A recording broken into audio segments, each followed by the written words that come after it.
మన ప్రభువును రక్షకుడైన యేసుక్రీస్తు నామంలో మీకు శుభములు వందనములు తెలియజేస్తున్నాను. అనుదిన ధ్యానమునకు స్వాగతం. కీర్తన గ్రంథం 119వ అధ్యాయం 97 నుండి 104 వచనాలు ఈ దిన మన ధ్యానాంశంగా ఉన్నాయి. హీబ్రూ అక్షరాల్లో 13వ అక్షరమైన అంటే హీబ్రూ ఆల్ఫాబెట్స్లో 13వ అక్షరమైనటువంటి మేమ్ అనే మాటను మనం చూస్తున్నాం. ఈ అక్షరానికి అర్థం ఏంటంటే నీరు, వాటర్ అని అర్థం. 6వ అక్షరమైనటువంటి వావ్ అనే అక్షరాన్ని మనం ధ్యానించినప్పుడు 41 నుంచి 48 వచనాల్లో భక్తుడు దేవుని యొక్క వాక్యాన్ని వివరిస్తూ దేవుని వాక్కు లేదా మాట ఒకటే అయినా అందులో జారీ చేయబడినటువంటి ఆజ్ఞలు, న్యాయ విధులు, కట్టడలు ఇలా వివరిస్తూ వచ్చాడు కదా. ఈ వచనాలను కూడా అదే అంశాన్ని ఎక్కువగా మాట్లాడుతూ వచ్చాడు. 97వ వచనం చూడండి. నీ ధర్మశాస్త్రము నాకెంతో ప్రియముగా ఉన్నది, దినమెల్ల నేను దాన్ని ధ్యానించుచున్నాను అంటున్నాడు. 98వ వచనంలో నీ ఆజ్ఞలు అంటాడు. ధర్మశాస్త్రం వేరుగా, ఆజ్ఞలు వేరుగా లేదు కదా, అందులో నుంచి వచ్చిన ఆజ్ఞ. మరి 99వ వచనం ఏముంటుంది? నీ శాసనములు నేను ధ్యానించుచు ఉన్నాను. ఆజ్ఞకు, శాసనమునకు లేదా న్యాయ విధికి, కట్టడలకు ఉన్న తేడాను 6వ అక్షరమైన వావ్ అనే దాంట్లో మనం ధ్యానం చేశాం. అలాగే 100వ వచనం వచ్చేసరికి ఉపదేశము, నీ ఉపదేశము నేను లక్ష్యం చేయుచున్నాను. ఇక 102లో మనకు కనపడుతుంది గాడ్స్ జడ్జిమెంట్స్, నీ న్యాయ విధుల నుండి నేను తొలగకయున్నాను. ఈ అక్షరానికి నీరు అని అర్థమని మనం మాట్లాడుకుంటున్నాం. అయితే మీరు గమనిస్తున్నారా, నేను కావాలని వచనాలను చదువుతున్నాను. ఈ 5 వచనాల్లో దేవుని వాక్యము వాక్యపు ప్రవాహంలాగా కనపడుతుంది. వాటి పట్ల భక్తుని యొక్క ఆలోచన, నేను వాటిని ధ్యానిస్తున్నాను, నేను వాటిని లక్ష్యం చేస్తున్నాను, నేను వాటిని అనుసరిస్తున్నాను. తద్వారా తన జీవితంలో కలిగినటువంటి మేలును, దేవుని యొక్క వాక్యాన్ని లక్ష్యం ఉంచడం ద్వారా వచ్చినటువంటి అవుట్కమ్ను వివరిస్తున్నాడు. 98వ వచనం అంటాడు, నీ ఆజ్ఞలు నిత్యము నాకు తోడుగా ఉన్నవి, నా శత్రువులను మించిన జ్ఞానం అవి నాకు కలగజేయుచున్నవి. పుస్తక జ్ఞానం ఉండవచ్చు, లేదా లౌకిక జ్ఞానం ఉండవచ్చు, ఓ ఉద్యోగాన్ని, వ్యాపారాన్ని చక్కగా నిర్వహించగలిగినటువంటి జ్ఞానం ఉండవచ్చు. కానీ దేవుని పిల్లమైన మనము ఈ ఆధ్యాత్మికమైన పోరాటంలో, ఈ ఆత్మీయ యాత్రలో వాడు తెచ్చిపెడుతున్నటువంటి ప్రతి శోధనను అధిగమించేటువంటి జ్ఞానం మనకు కావాలి కదా.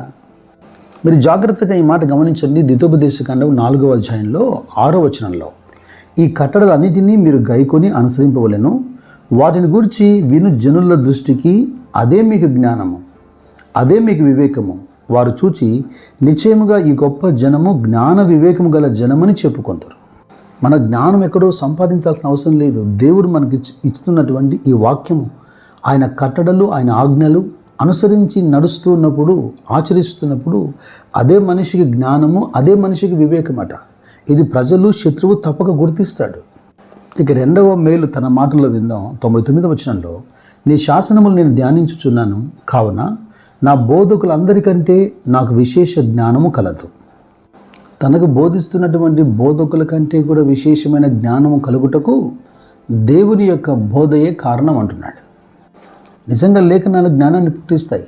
అపోస్తలుడైన పౌలు తిమోతితో మాట్లాడుతున్నప్పుడు 2వ పత్రిక 3వ అధ్యాయంలో 14-15 వచనాలు అంటాడు, క్రీస్తు యేసునందు ఉంచవలసిన విశ్వాసము ద్వారా రక్షణార్థమైన జ్ఞానము నీకు కలిగించుటకు శక్తిగల పరిశుద్ధ లేఖనములను బాల్యము నుండి నీవు ఎరుగుదువు గనుక. ఇది జ్ఞానము పుట్టించేటువంటి శక్తిగల లేఖనం.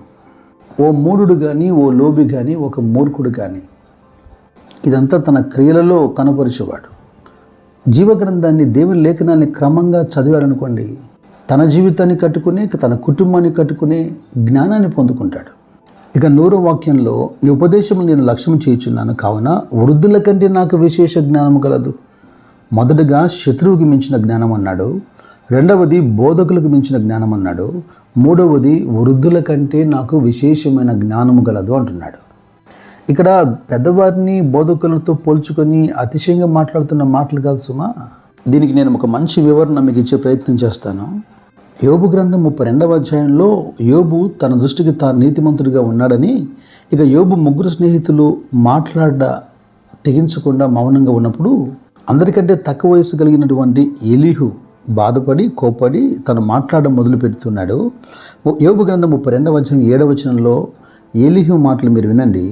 వృద్ధాప్యము మాట్లాడదగను, అధిక సంఖ్య గల ఏండ్లు జ్ఞానము బోధింపతగునని నేను అనుకుంటుని.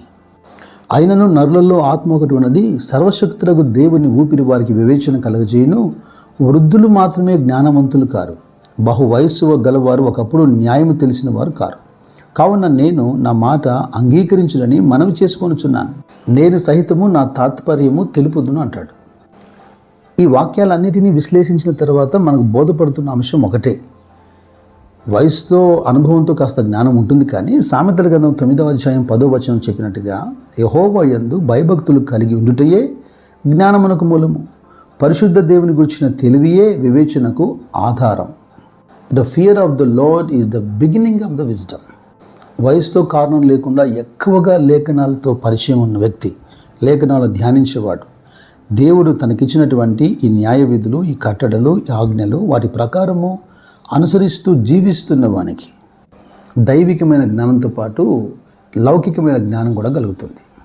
అయితే ఈ అక్షరం నీరు అనే అర్థం ఇస్తుంది అని అనుకున్నాం కదా. మరి ఇక్కడ వాక్య ప్రవాహం మనకు కనబడుతుంది. రెండు రకాలుగా ఈ వాక్యము శుద్ధీకరించడం మనం గమనిస్తున్నాం. అపోస్తలుడైన పౌలు ఎఫెసీయులతో మాట్లాడుతున్నప్పుడు 5వ వచనం, ఇది ప్రాముఖ్యమైన విషయం, 26వ వచనం, అటువలే క్రీస్తు కూడా సంఘమును ప్రేమించి అది కలంకమైనను మొడతైనను అట్టిది మరి ఏదైనాను లేక పరిశుద్ధమైనదిగాను నిర్దోషమైనదిగాను మహిమగల సంఘముగాను ఆయన తన ఎదుట దానిని నిలబెట్టుకున్నవనని వాక్యముతో ఉదక స్నానము చేత దాన్ని పవిత్రపరిచి. ఇక్కడ ప్రతి పాపమును ప్రతి మలినమును శుద్ధీకరించేటువంటి నీటిగా వాక్యం మనకు కనబడుతుంది. యెషయా గ్రంథం 55వ అధ్యాయంలో మనం అందరం ఎరిగి ఉన్నట్టుగా చాలా స్పష్టంగా వర్షమును హిమమును ఆకాశము నుండి వచ్చి అక్కడికి ఎలాగూ మరలక భూమిని తడిపి విత్తువానికి విత్తనమును భుజించువానికి ఆహారము కలుగుటకై అది చిగిరిచి వర్ధిల్లునట్టు చేయును, అలాగే నా నోటి నుండి వచ్చు వచనము ఉండును. పోషింపజేసేదానికి, జీవింపజేసేదానికి, వృద్ధి కలిగజేసేదానికి ఇక్కడ నీటిగా కనపడుతుంది.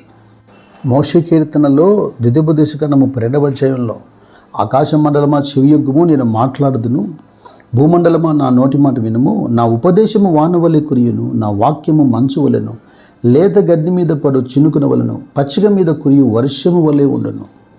మరి ఇటు వాక్యపు ప్రవాహమైనటువంటి వాక్యమును తీసుకొని యజమానునికి అనుకూలమైన ఫలములు ఇస్తామా, లేదా బీడు భూమిగా మోడు భూమిగా మిగిలిపోతామా అన్నది మన విఘ్నత. వాక్యమును గ్రహింపగలిగిన జ్ఞాన వివేకము దేవుడు మీకు దయచేయును గాక. కృప మీకు తోడైనను గాక. God bless you. God bless you.